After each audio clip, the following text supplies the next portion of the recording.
Quand j'ai entendu parler pour la première fois du projet Communauté d'abondance, j'ai tout de suite communiqué avec les initiateurs. Je suis donc allée à leur rencontre afin d'en savoir plus et parce que j'étais curieuse de voir leur mode de vie qui se rapproche de la nature. Je suis Mireille, la fondatrice de l'Espace Optimiste. Je vous présente Caroline et Jonathan qui m'ont partagé en détail ce magnifique projet d'entraide et de collaboration.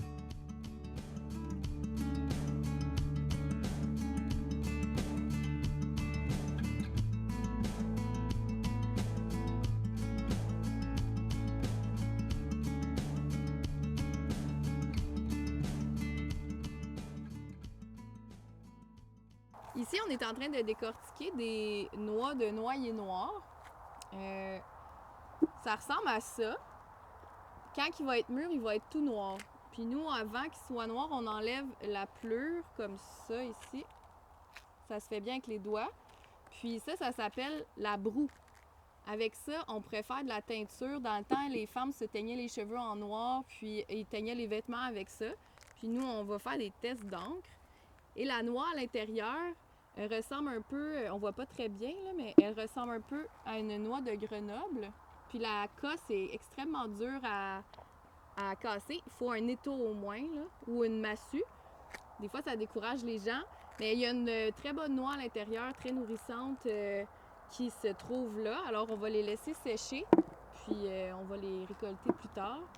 Puis ces noyers-là, on n'en a pas ici, mais c'est une dame qu'on connaît qui nous a offert gentiment de venir ramasser ça chez elle. Puis nous, on est contents parce que pour elle, c'était pas très utile, mais pour nous, c'était des trésors.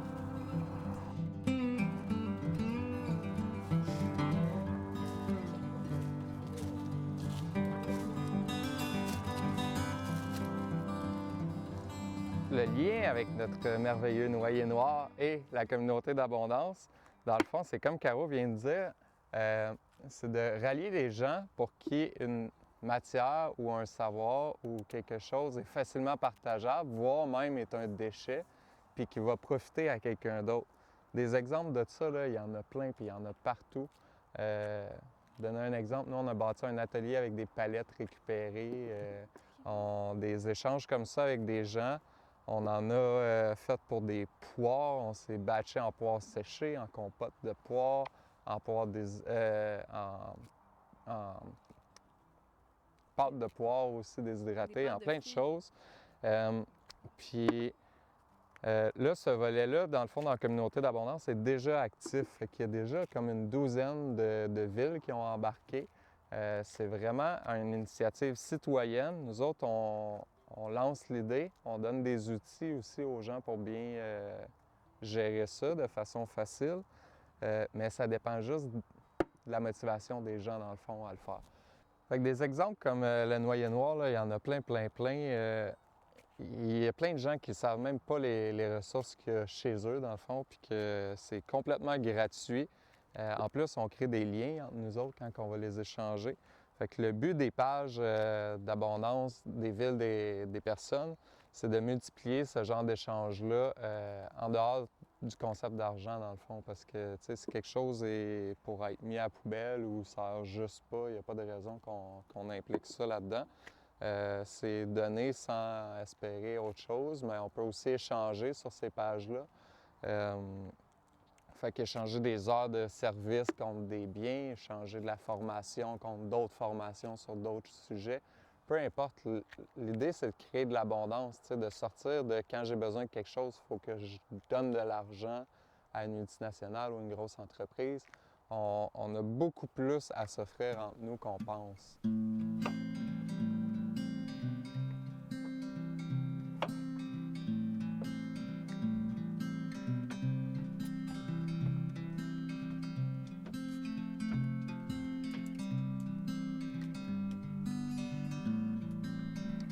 Donc, si on pense par ces pages-là, il peut se donner des formations aussi, c'est ce qu'on aimerait encourager beaucoup.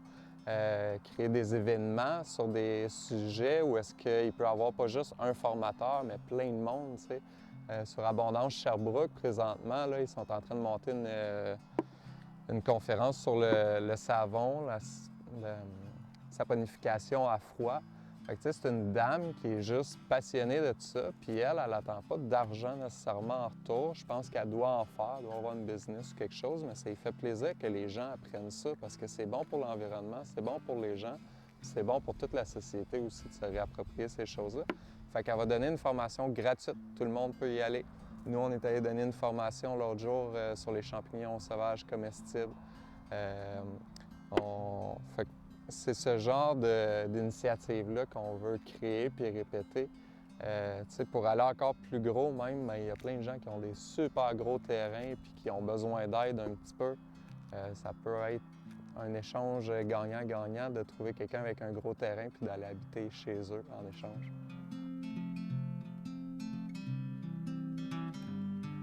Quand on regarde la nature, l'autre jour, Caro, elle a fait des semences, elle a découpé une demi-tomate puis elle a compté 100 graines. Une demi-tomate peut donner 100 plants de tomates qui, eux, vont donner des centaines de tomates. Il faut sortir de l'idée du système actuel que comme on est en manque puis on a besoin de se faire sauver par quelqu'un d'autre, c'est pas vrai. On a besoin de revenir un petit peu au fonctionnement avec la nature. Cela dit, on est vraiment loin de vouloir inclure juste des gens qui jardinent ou juste des gens qui s'intéressent aux techniques anciennes.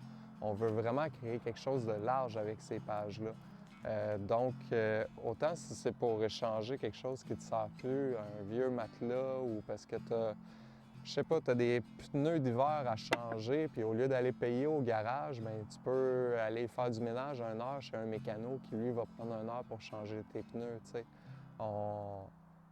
C'est applicable pour tout le monde, tout le temps, puis partout. Il faut juste utiliser notre créativité un petit peu pour sortir du « Ah, j'ai besoin de quelque chose, je vais sortir du cash », tu sais. Non, tu peux sortir d'autres choses que du cash puis avoir encore bien plus, tu sais.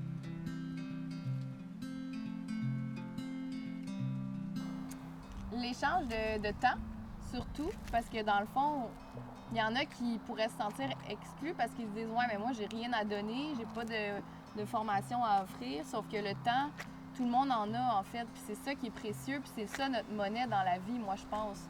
Parce que c'est comme un shortcut à l'argent. Parce que dans la vie, on passe toute notre vie à travailler, à donner notre temps, à faire des choses pour obtenir de l'argent, pour s'acheter des choses. Fait que, tu sais, moi, je vois ça comme un shortcut, dans le fond, de tout de suite échanger du temps au lieu de travailler. Puis moi, je vois pas de mal à ça, là.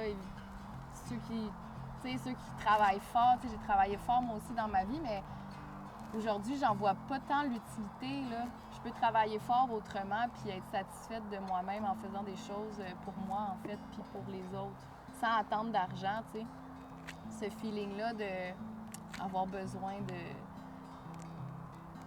de se donner pour un petit pain, là. En tout cas, je trouve que c'est vraiment magique de donner son temps à la place, puis rencontrer plein de monde, puis de le faire dans la gratitude, dans la gratuité aussi, puis dans l'altruisme le plus pur que tu peux, puis ça peut juste te faire du bien après, dans le fond, là.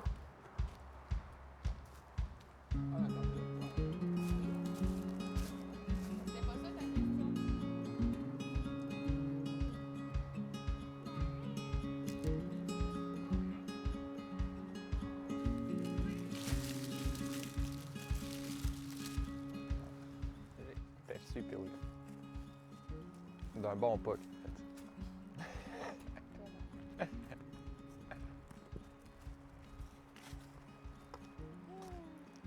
Fait que ça, ici, dans le fond, ça a juste l'air d'un gros tas de terre puis de roches avec quelques billots de bois. Mais en fait, si on regarde par là, il y a une petite cabane, là.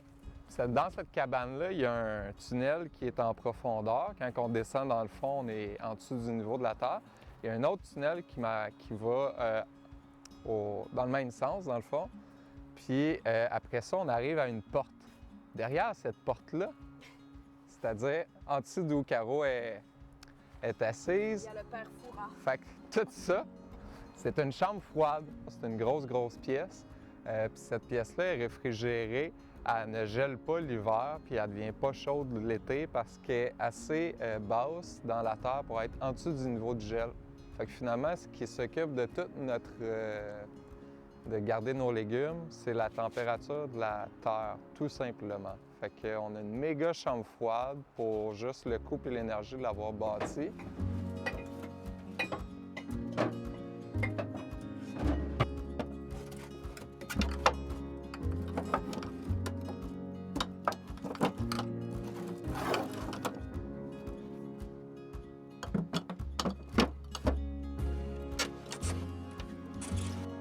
Ça nous amène au deuxième volet, dans le fond, qu'on veut créer avec Communauté d'abondance. En fait, je veux créer ce que j'aurais aimé avoir il y a 6 ans quand j'ai commencé à vouloir changer de façon de vivre, puis de façon d'être, puis tout ça. Il me manquait beaucoup d'informations. Il y en avait plein qui étaient disponibles, mais super éparpillés. Puis souvent aussi, il y a de l'info qui est mise sur les plantes sauvages comestibles, sur les champignons, sur la construction d'un caveau, n'importe quoi, qui est américaine, qui est française, puis qui est absolument pas adaptée à notre terroir ici, dans le fond. Fait que le deuxième volet, là, c'est créer, on va appeler ça tes ressources sur notre site. C'est des ressources pour mener à une vie plus d'autonomie. Encore là, on n'essaie pas de convaincre les gens de tout changer puis d'appliquer toutes ces ressources-là. Ça va être plein de ressources modernes, ça va être des ressources aussi traditionnelles. On va essayer de toujours mettre des deux. Dans le fond, on va regrouper tous les besoins de base essentiels à ça. On ne va pas parler de tout, on ne parlera pas d'aérospatial. Nous, c'est quelque chose qui n'est pas vraiment important pour nous. On préfère se concentrer sur la Terre. Fait que sur la Terre, nos besoins de base essentiels, bien, ce qu'on va retrouver sur le site, c'est se nourrir, se loger, se chauffer, manger, être heureux, être en santé. On va rassembler plein de pros, dans le fond, par domaine, puis probablement même plusieurs par domaine. Exemple, dans le domaine se chauffer, on va parler des rocket stoves, on va parler des masses thermiques, on va parler de l'utilisation d'une serre. On va aussi parler des méthodes amérindiennes traditionnelles. Fait que la personne qui est bon parce qu'il y a de l'expérience dans les rocket stoves, il y en a fait au Québec, est peut-être pas nécessairement bon sur comment partir un feu de technique amérindienne. Puis ça ne veut pas dire que les gens vont s'intéresser à tout ça. Le but, c'est de répertorier ça puis de le classer par besoin pour que ça soit facilement navigable puis qu'on trouve facilement ce qu'on recherche dans le fond. On pense qu'aujourd'hui, il y a déjà assez de limites comme ça quand les gens veulent faire quelque chose de bien. Déjà, juste l'entourage, des fois, trouve qu'on est des espèces d'extraterrestres puis nous retiennent un petit peu, tu sais. C'est pas tous nos amis qui trippent quand on leur explique qu'on veut se bâtir un caveau.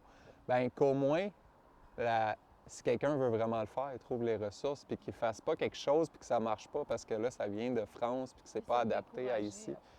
Puis de se décourager. On veut donner le plus d'outils possible aux gens qui ont le goût de faire ça.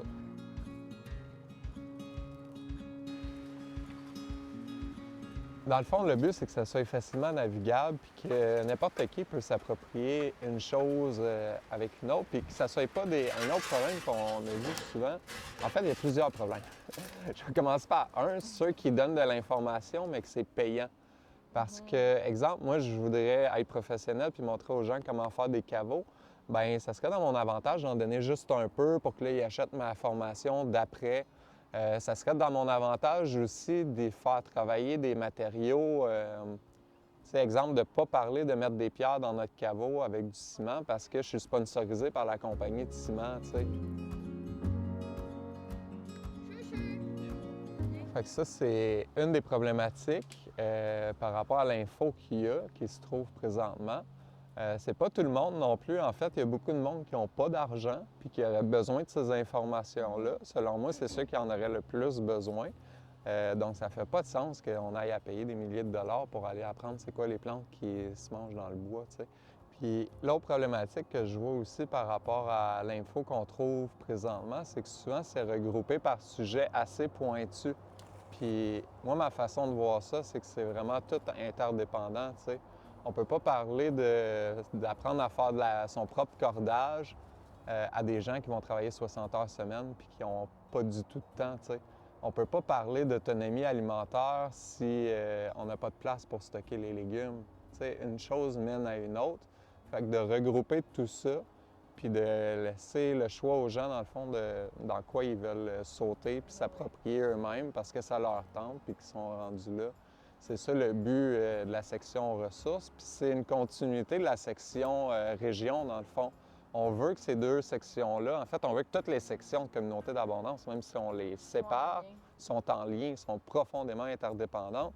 Tu sais, si tu veux apprendre à faire du cordage, exemple, mais c'est une technique amérindienne ancienne. La plupart des gens ne savent même pas quelle plante aller chercher. Fait que de là à voir comment faire, ça se peut qu'il n'y ait personne dans ta communauté régionale avec qui tu peux réseauter dans la vraie vie puis qui va te montrer comment faire.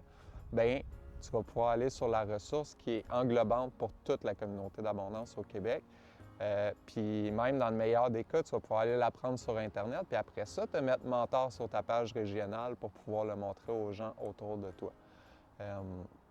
Fait que c'est ça l'idée, dans le fond, c'est d'avoir une grosse bibliothèque média avec des informations qu'on choisit avec beaucoup de soin pour qu'ils soient adaptés, pour qu'ils soient le moins coûteuses possible, pour qu'ils soient larges aussi, comme je disais, autant avec la modernité que de façon vraiment traditionnelle.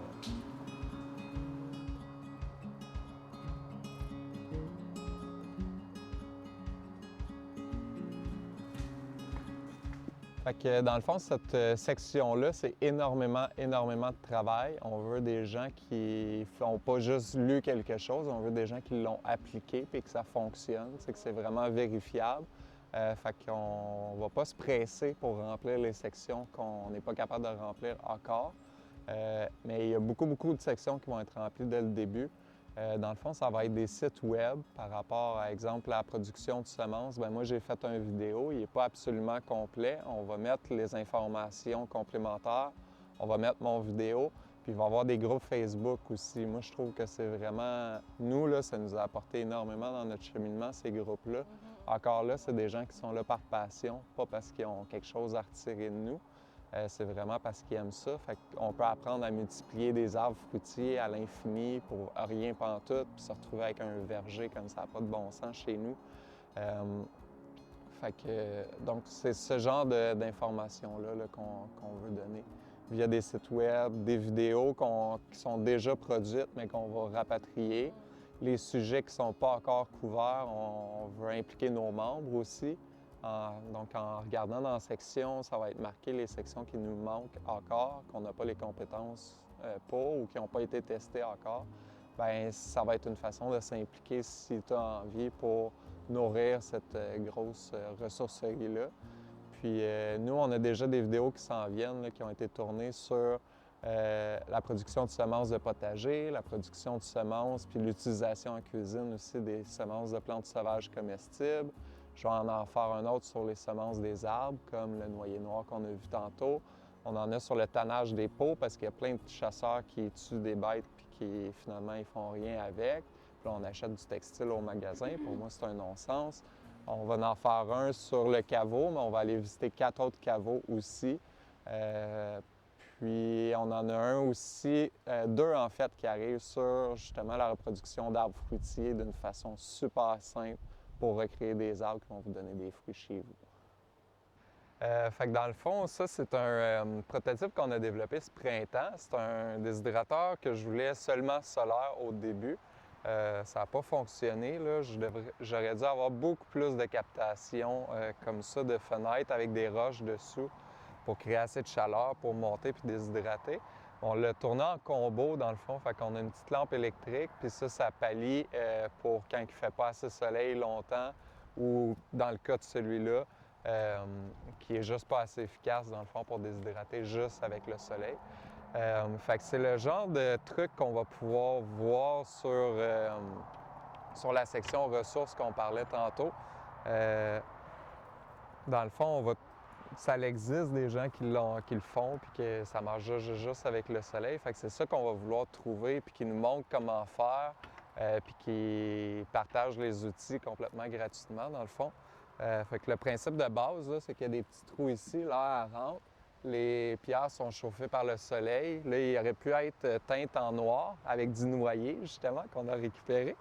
Puis ça l'aurait encore plus accumulé la chaleur. Fait que là, une fois que la chaleur s'accumule là, il y a un principe physique qui fait que la chaleur monte, elle ne descend pas. Donc, dans le fond, elle monte dans la partie qui est ici. Puis là, les aliments sont là, puis ils se font déshydrater.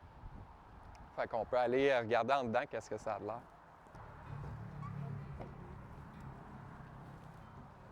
Fait que, dans le fond, c'est l'intérieur du déshydrateur qu'on voyait tout à l'heure. Fait que l'apport électrique qu'on a, là, c'est une petite lampe à poule qui est cachée au fond ici, sur une plaque de métal. Ça crée quand même une bonne chaleur, là. On a eu des nuits à -3, là, puis je revenais le lendemain, puis ma pâte de fruits était déjà sèche. J'étais comme vraiment surpris, là. Puis après ça, ben il y a plein de racks comme ça. Nous, souvent, il y en a jusqu'en haut, fait que moi, j'en ai mis 6 en tout. Souvent, on va déshydrater des choses sur des tissus usagés là, pour s'assurer que, c'est comme par exemple, ici, c'est des raisins qu'on a ramassés. Ça l'aide que ça soit sur le tissu plutôt que directement sur le métal. Après ça, ça s'enveloppe super bien. On fait juste ça, puis tous les fruits se ramassent à la même place, puis on les met dans notre contenant. Puis là, le parallèle que je veux faire, je t'ai parlé de... On va avoir des modèles de déshydrateurs comme ça, par exemple, dans la section ressources. Mais pour faire un parallèle sur la section abondance dans ta ville, les réseaux locaux, ça, c'est de la pâte de fruits qu'on a faite, qui est prête, là. On va l'amener à la maison. Là-dedans, il y a les raisins, les mêmes raisins que je t'ai montré ici, qui ont été ramassés en ville, dans le fond. Là. Il y a une méga vigne qui a poussé dans des cèdres, puis personne ne les ramasse, fait qu'on les a ramassés. Il y a des prunes qu'on est allé ramasser chez un petit monsieur en ville aussi qui ne ramasse pas toutes. Il en prend un petit peu, mais après ça, il ne va pas cueillir ceux du top des arbres, fait qu'on est allé faire ça. En même temps, il nous a donné 4 pruniers. À part ça, qu'est-ce qu'il y a là-dedans? Il y a des poires qu'une dame nous a données, qu'on a eu comme 4 grosses caisses. On en a donné à nos voisins, à nos amis, à mes parents, à plein de monde. Puis on en a eu aussi pour mettre là-dedans, entre autres. Fait que tout ça, dans le fond, premièrement, c'est bio, c'est local, mais c'est gratuit aussi. Puis c'est des ressources qu'on a autour de nous, puis qu'on n'est juste pas habitué à exploiter finalement. Puis après ça, si dans ta communauté d'abondance locale, tu apprends à greffer des arbres, à les multiplier ou quoi que ce soit, bien là, on peut en recréer encore des ressources et plus de ressources et plus de ressources encore, puis la nature va juste être contente de ça.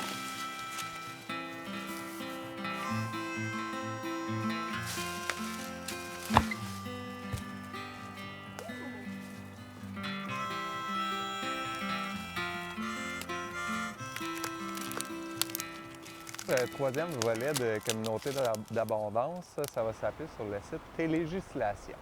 Pourquoi on veut parler de législation quand on parle de retour aux sources et tout ça? Encore une fois, c'est un sujet qui est très interdépendant dans toutes les autres.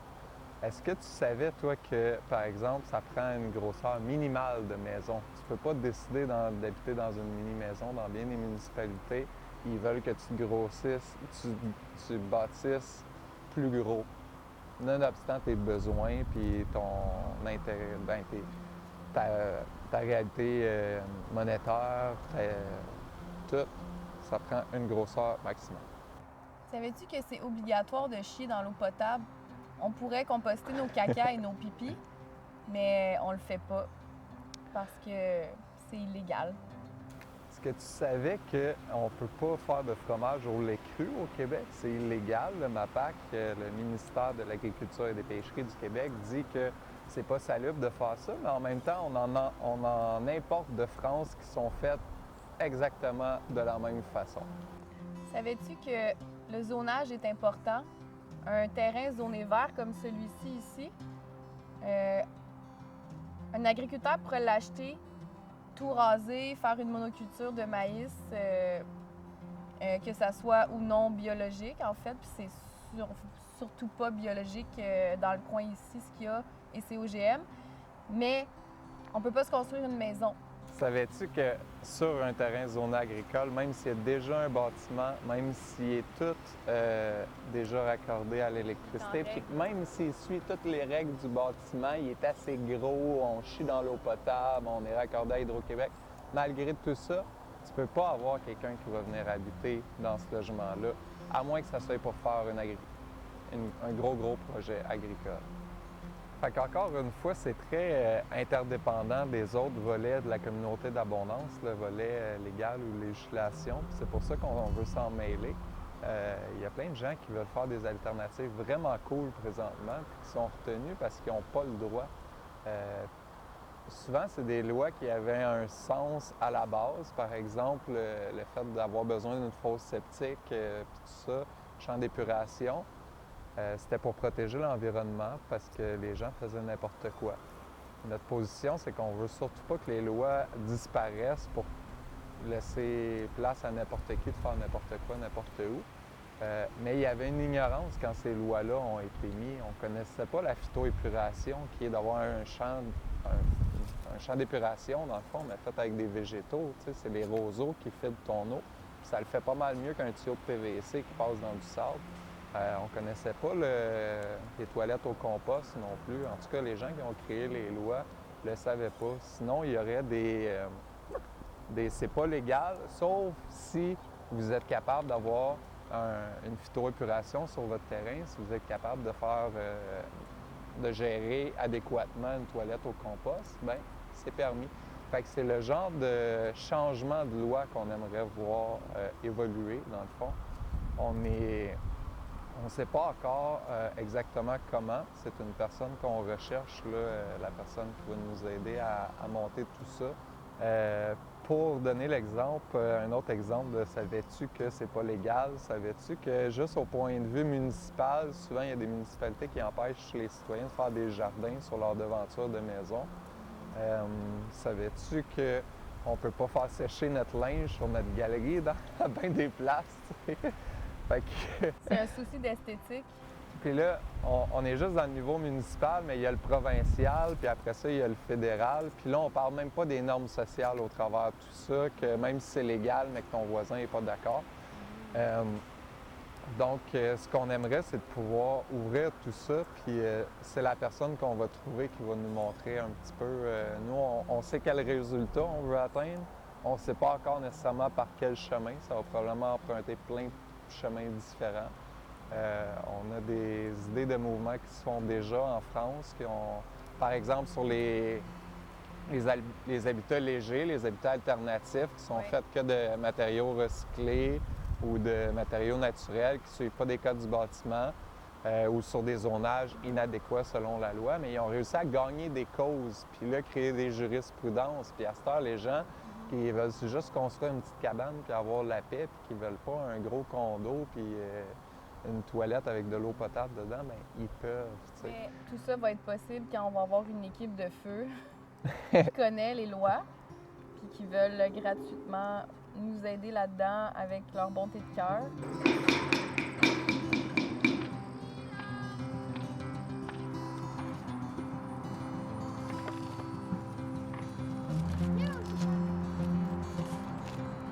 Parce que dans le fond, on veut pas toujours critiquer toutes les lois, c'est ça. C'est juste que, comme disait Jonathan, il y en a qui sont désuètes.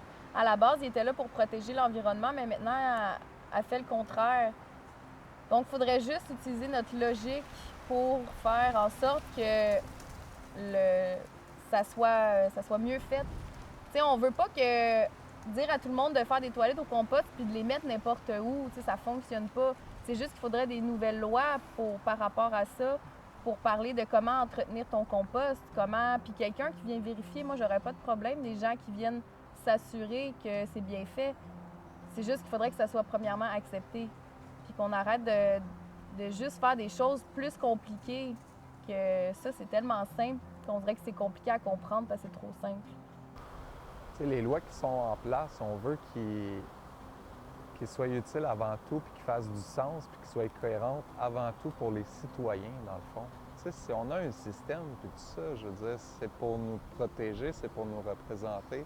Ça fait pas de sens qu'exemple, quelqu'un qui veut suivre une formation aille à payer 500$, si c'est pour faire pousser ses légumes à lui, mais qu'il reçoive des grosses subventions gouvernementales si c'est pour en faire une business, tu sais. On veut redonner le pouvoir aux citoyens.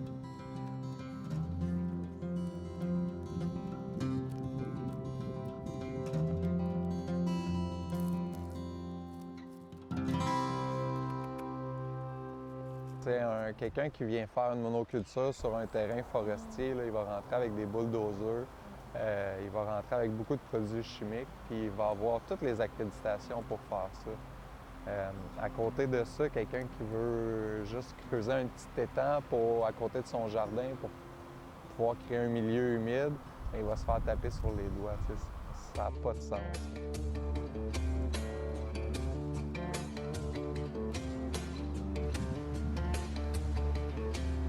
Donc, le quatrième et dernier volet de la communauté d'abondance du projet, c'est de fonder une communauté, dans le fond, dans la vraie vie, qui va avoir comme base moi et Caroline. Il se fait déjà beaucoup de beaux projets, surtout présentement, depuis mars passé. Là, il y a plein de choses qui s'organisent au Québec, de projets de communauté. Par contre, nous, on se sent toujours qu'on veut aller un petit peu trop loin pour les gens. Puis, de notre expérience, là, on s'est rendu compte qu'à toutes les fois qu'on laissait tomber des choses qu'on pensait qu'on avait absolument besoin, souvent c'était pour le confort, on se rend compte qu'on est vraiment de mieux en mieux. Puis à l'inverse, quand on stagne, puis tu sais, comme exemple, présentement, on fonctionne avec des panneaux solaires, nous. Moi, quand j'ai commencé il y a 6 ans, là, je pensais que les panneaux solaires, c'était la vie. Là. On achetait ça, puis on se posait plus de questions, puis tout est beau. Mais tu sais, avec le temps puis les remises en question, on se rend compte que nos batteries sont extrêmement polluantes. Les panneaux solaires, bien, il y a beaucoup de pièces qui viennent de Chine puis qui veulent juste venir de là. Même si ça viendrait tout du Québec, on serait obligé de puiser dans des sources de minerais qu'on fait juste puiser depuis une centaine d'années puis qui baissent de plus en plus.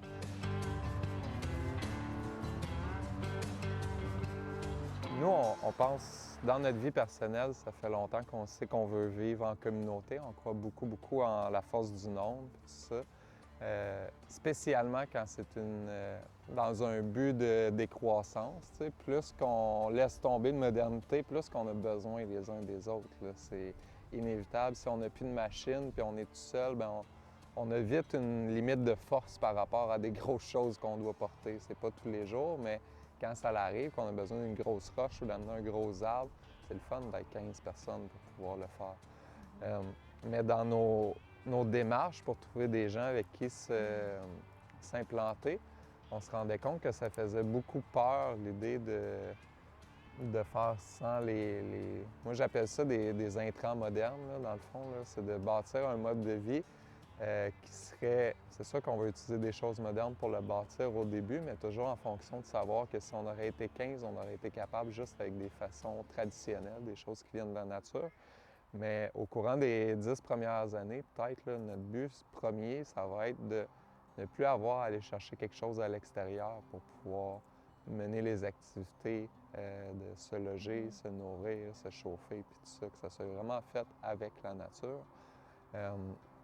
Puis moi puis Caro, avec l'expérience, on se rend compte qu'en fait, on avait toutes ces peurs-là. On en a encore plein, tu sais. Il y a l'électricité qu'on a encore avec les panneaux. On n'est pas tout à fait prêt à lâcher ça.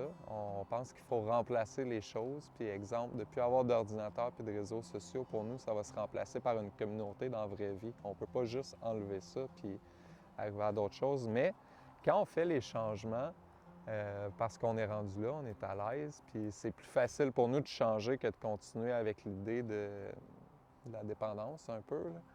Là. C'est très drôle ça. Je vais prendre l'exemple de l'eau potable pour expliquer ça. Bien, l'eau tout court. Nous, quand on a décidé de faire le move puis de ne plus être relié à l'eau, c'était quelque chose de gros, tu sais. Puis aujourd'hui, moi, à toutes les fois, je suis comme content d'aller chercher mon eau. Souvent, c'est des temps où j'aurais pas nécessairement sorti dehors. Puis là, ça me pousse à le faire. Puis ça me pousse à vivre un beau moment parce que j'ai à sortir, puis à avoir froid un peu, des fois avoir chaud, mais à passer par-dessus ça, puis à le faire. Puis ça, c'est la première des choses, mais aussi, puis encore plus important, je pense, c'est que ça nous connecte à la vraie valeur de cette chose-là qui est l'eau.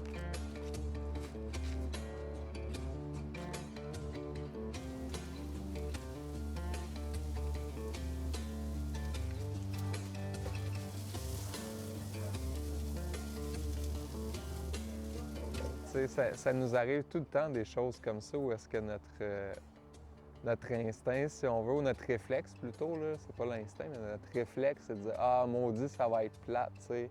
Notre chemin n'est pas déneigé, il va falloir qu'on marche, puis là, il vient de neiger 30 cm, tu sais, de la merde. Puis souvent, on l'a encore, même après 6 ans, tu sais, de faire des moves comme ça. Mais à à chacune des fois, on voit le ciel, puis on passe un beau moment qu'on n'aurait pas passé si on aurait été déneigé, puis qu'on serait venu se parker juste en face de notre porte, puis qu'on serait rentré dans notre maison direct. En fait, moi, ce que je pense qui dérange le plus, puis qu'est-ce qui fait le plus peur, puis qu'est-ce que moi aussi, c'est ce qui me fait le plus peur, c'est le manque de confort. Ça, c'est vraiment important pour tout le monde. C'est juste qu'avec la vie qu'on a commencé à mener, le confort a changé de signification. Puis ça, je pense que ça pourrait être le cas pour tout le monde. C'est juste que on pense que, tu sais, on veut prendre 2 douches chaudes par jour l'hiver, puis on fait ça depuis toute notre vie, puis on pourra jamais changer ça, mais tu peux remplacer ça par d'autres choses. Tu peux la chauffer ton eau, sauf que ça va être long. Fait que ça va être de réapprendre à vivre autrement. Puis le petit confort, tu sais, moi je trouve que j'en ai du confort. Mon lit est douillet, je suis contente de rentrer dans ma maison avec le feu l'hiver quand il fait froid dehors. Puis mon plancher est frais, ben je mets des bas puis des pantoufles. Puis tu sais, c'est pas parce que c'est un autobus que c'est moins chaud, parce que tu sais, si je pense aux vieilles maisons, il fait froid quand c'est l'hiver, puis on n'est pas moins bien dans une petite maison comme ça, ou de vivre, d'être obligé de sortir dehors. Ben je trouve pas que c'est inconfortable maintenant. Je trouve que je fais juste sortir dehors, c'est tout. Je le fais, comme Joe dit. Puis ça devient, on arrête de se dire ah, ça me tente pas. Puis on fait juste agir par contre.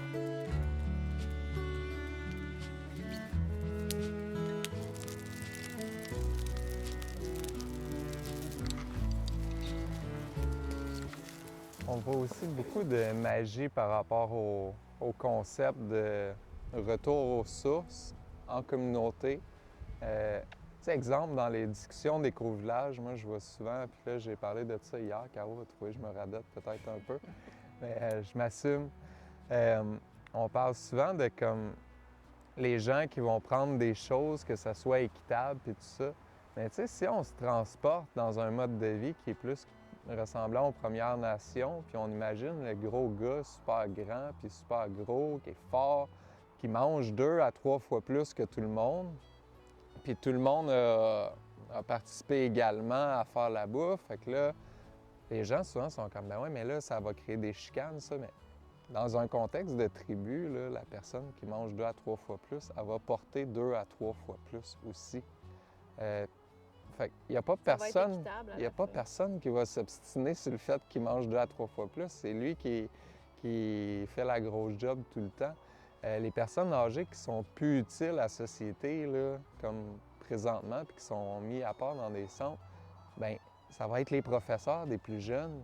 Puis, tu sais, les plus jeunes, là, ils vont triper à écaler les graines de tournesol du jardin. Puis, fait que tout ça est comme une roue qui fait du sens. Fait que c'est pour ça que nous, on a commencé un cheminement, mais on veut le continuer jusqu'à temps d'être rendu à, comme je disais, ne plus avoir besoin d'intrants modernes pour vivre. Puis on pense que ça prend ça dans le monde, ça prend des exemples concrets dans le fond. Puis c'est pour ça que là, ça ne va pas se limiter à juste donner des solutions par domaine. C'est ça que nous, on va en apporter beaucoup dans la section ressources qu'on parlait tantôt, d'apprendre à faire des cordes, des choses comme ça de façon traditionnelle. Mais on veut que ça soit une roue qui se complète. Puis on veut, après ça, pouvoir inviter des gens à faire de la formation là-bas, à venir visiter, à tâter le terrain pour pouvoir voir c'est quoi.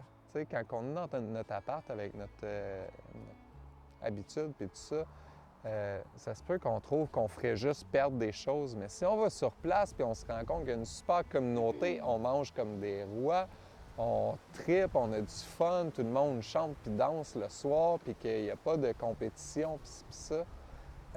Nous, on pense que ça peut vraiment faire avancer de façon collective notre idée sur ce genre de mode de vie-là. Voilà, la caméra est...